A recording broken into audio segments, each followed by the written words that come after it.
Hello friends, నేనైతే మీ ముందుకి chicken dum biryani రెసిపీతో అయితే వచ్చేసాను. మీరైతే ఈ వీడియోని స్కిప్ చేయకుండా ఎండ్ వరకు అయితే చూసేయండి. ముందుగా నేనైతే 1.5 కేజీ చికెన్ తీసుకొని దాంట్లో 1 టేబుల్ స్పూన్ పసుపు, అలాగే 2 టేబుల్ స్పూన్లు కారం పౌడర్, అలాగే కొద్దిగా రుచికి సరిపడిన సాల్ట్, అలాగే 1 స్పూను అల్లం వెల్లుల్లి పేస్ట్, కొద్దిగా గరం మసాలా, అలాగే చికెన్ మసాలా ఇవైతే వేసుకొని ఒక ఫుల్ నిమ్మకాయ రసం అయితే మనం ఇలా స్క్వీజ్ చేసుకొని అయితే దీంట్లో అయితే వేసుకుంటున్నాము. చూసారు కదండి. తర్వాత అయితే మనం 1 కప్పు పెరుగు అయితే వేసుకుందాము. సో మనం అయితే వేసేసుకున్న తర్వాత 2 టేబుల్ స్పూన్లు ఆయిల్ అయితే వేసుకుందాము. వేసుకున్న తర్వాత 3 నుంచి 4 టేబుల్ స్పూన్లు వెనిగర్ అయితే వేసుకుందాము. కొద్దిగా నేనైతే కొత్తిమీర అయితే ఇట్లా వేసుకుంటున్నాను, ఇలా చాప్ చేసి.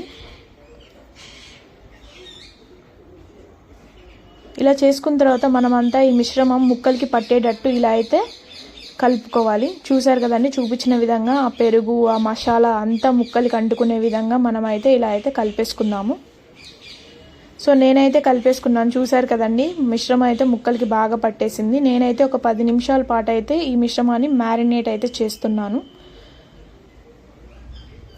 ఈలోపు నేనైతే ఒక గిన్నె తీసుకొని మనం ఒక గిన్నె తీసుకొని దాంట్లో 3 ఇంతల వరకు నీళ్ళు అయితే పోసుకొని ఇలా అయితే మరిగించుకుందాము. దీంట్లో అయితే నేను ఇలాచి, షాజీరా, లవంగాలు, బిర్యానీ ఆకు ఇవైతే వేసుకుంటున్నాను. చూసారు కదండి.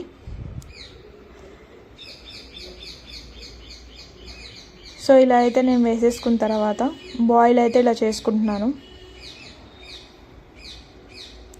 దీంట్లోనే నేను కొద్దిగా కొత్తిమీర ఇంకా పుదీనా అయితే వేసుకుంటున్నాను. వేసుకొని ఒక అరబద్ద నిమ్మకాయ ఇలా అయితే స్క్వీజ్ చేసుకొని వేసుకుందాము.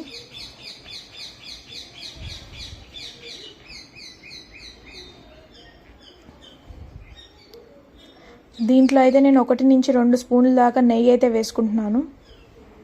ఇలా వేసుకున్న తర్వాత రుచికి సరిపడా కల్లుప్పు అయితే వేసుకుందాము. ఇప్పుడు మనం ఈ మిశ్రమాన్ని అయితే మనం హై ఫ్లేమ్లో పెట్టి బాయిల్ అయితే చేసుకుందాము. సో మన మ్యారినేషన్ అయితే అయిపోయింది. నేనైతే ఇది ఇంకో గిన్నెలోకి అయితే తీసుకుంటున్నాను ఈ మిశ్రమాన్ని అంతా. ఇలా అయితే తీసుకొని ఇలా కింద అయితే ఇట్లా వేసేసుకొని మనం అయితే ఇలా లిడ్ అయితే పెట్టేసుకొని చికెన్ 70% కుక్ అయ్యేటట్టు మీడియం ఫ్లేమ్లో అయితే కుక్ చేసుకుందాము. సో ఈలోపు మన వాటర్ కూడా బాయిల్ అయిపోతున్నాయి. దీంట్లో అయితే నేను 10 నిమిషాలు నానబెట్టిన బాస్మతి రైస్ ఏవైతే ఉన్నాయో ఇదైతే వాటర్లో వేసేసుకుంటున్నాను. చూసారు కదండి. సో ఇలా అయితే మనం గరిటెతో తిప్పేసుకొని హై ఫ్లేమ్లో పెట్టి రైస్ అనేది 70% కుక్ అయ్యేటట్టు చూసుకుందాం.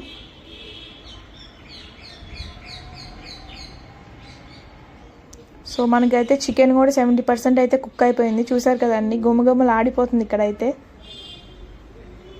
సో నేనైతే 2 నుంచి 4 వరకు చీల్చుకున్న పచ్చిమిర్చిలు అయితే వేసుకుంటున్నాను. అలాగే మనం ఫ్రైడ్ ఆనియన్స్ కూడా వేసుకుందాము. ఇలా వేసుకున్న తర్వాత నేనైతే కొత్తిమీర, పుదీనా అయితే వేసుకుంటున్నాను. వేసుకొని అయితే ఇలా మూత అయితే పెట్టేసుకుంటున్నాను. చూసారు కదండి, రైస్ కూడా మనకి 70% అయితే కుక్ అయిపోయింది. చూసారు కదండి.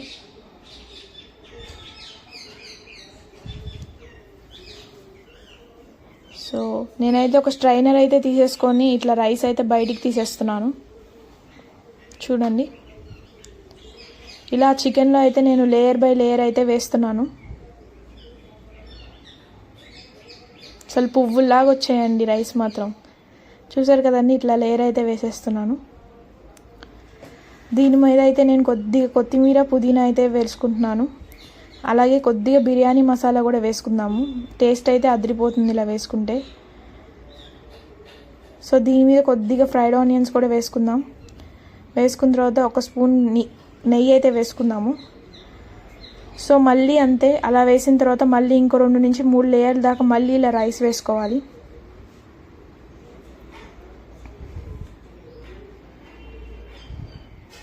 సో మళ్ళీ నేను కొత్తిమీర ఇంకా పుదీనా అయితే వేసుకున్నాను. అలాగే కొద్దిగా బిర్యానీ మసాలా, గరం మసాలా, పచ్చిమిర్చి చీలికలు అయితే ఇలా వేసుకుంటున్నాను.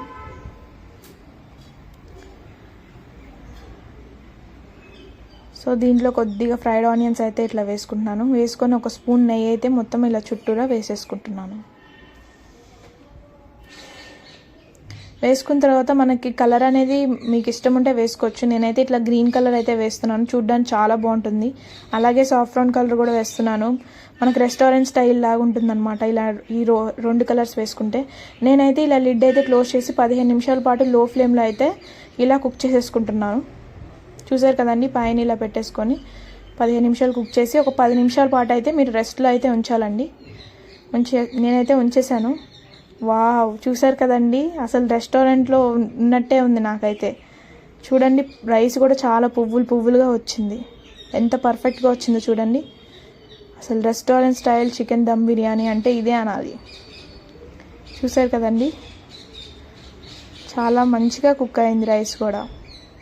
ఆ గ్రేవీ కూడా రైస్కి చూసారా ఎలా పట్టిందో మనకి. ఇప్పుడు నేనైతే ఒక పెద్ద బేషన్ అయితే తీసుకొని ఇలా అయితే సర్వ్ చేసేస్తున్నాను. చూసారు కదండి, ముక్క కూడా మనకి బాగా ఉడికింది. అసలు రైస్ చూస్తుంటే అసలు బయట నుంచి తెచ్చినట్టే ఉంది, అంత బాగుంది. సో మీరు కూడా ఖచ్చితంగా ఈ చికెన్ దమ్ బిర్యానీని అయితే ట్రై చేసేయండి. నేనైతే ఈలోపు ఒక బౌల్ తీసుకొని రైతా ఇంకా బిర్యానీతో అయితే సర్వ్ చేసేస్తున్నాను. నాకైతే చాలా ఆకలేసేస్తుంది. సో మీరు కూడా ఖచ్చితంగా ఈ చికెన్ దమ్ బిర్యానీని ట్రై చేసి కమెంట్లో అయితే ఎలా వచ్చిందో నాకైతే చెప్పేసేయండి. అలాగే మీ ముందుకి మరికొన్ని వీడియోస్తో వస్తాను. అలాగే ఇంకేం వీడియోస్ చేయాలో కూడా నాకైతే కమెంట్లో అయితే చెప్పేసేయండి. చూసారు కదండి, మన ఫైనల్ డిష్ అయితే సర్వ్ అవుట్ అయిపోయింది. మంచిగా ఎంతో టేస్టీగా ఉండే చికెన్ దమ్ బిర్యానీ అయితే రెడీ అయిపోయింది. ఇంకా నేనైతే ఇక లాగిచ్చేస్తాను. సో మీరు కూడా ఖచ్చితంగా ట్రై చేయండి, కమెంట్ అయితే చేసేయండి. మన ఛానల్ని లైక్ చేయండి, సబ్స్క్రైబ్ చేయండి.